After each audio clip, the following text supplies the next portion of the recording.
I'm Lud Kerec. Over 8 years ago now, I was doing triathlons, and I went for a bit of a bike ride from my home down along the roadway, and I had an accident with another cyclist whereby he just collected my bike helmet, which tore it backwards, and the strap on the helmet carotted me, and I ended up having a spinal injury at the C5-6 level. So obviously a traumatic injury. I ended up spending 7 months in hospital at the Prince of Wales in Sydney before coming home. When I was coming home, I was worried about the house that I was in, because it had multiple steps and levels, both inside and out.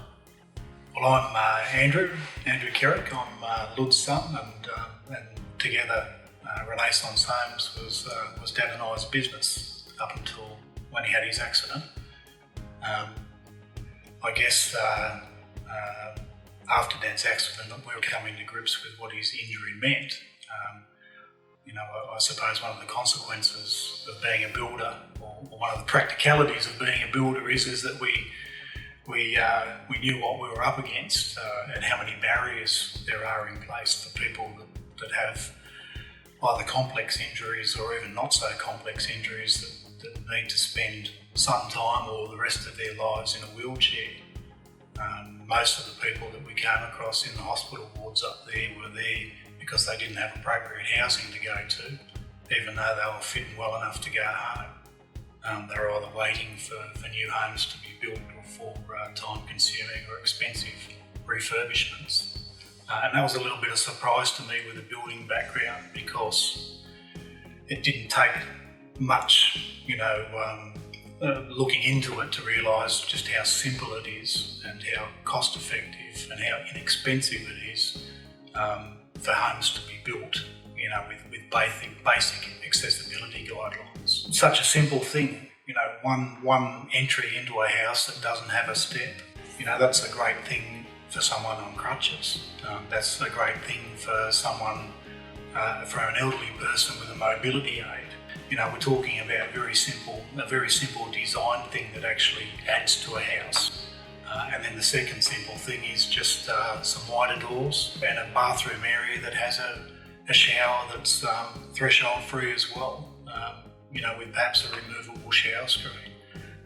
Those very simple things, which from a building perspective and from a home point of view, you don't even notice are there. Our building company, Renaissance Homes, we found that changing all our designs to livable compliance at a cost of only about $400 to $500. Very dependent on the site, obviously, but that was in the majority of cases. So we made the decision that was so insignificant we didn't even change our project home prices with livable suitable compliance. You're really looking at the main cost being the wider doors. But that argument becomes moot if industry starts buying all those wider doors. They become cheaper, and the ones that we're using now become more expensive. My mission in life is to have industry, accept those as something that we should perhaps be looking at as mandatory within the Livable Housing Australia guidelines, is silver compliance. It will make that much difference to that many people. That's my mission in life.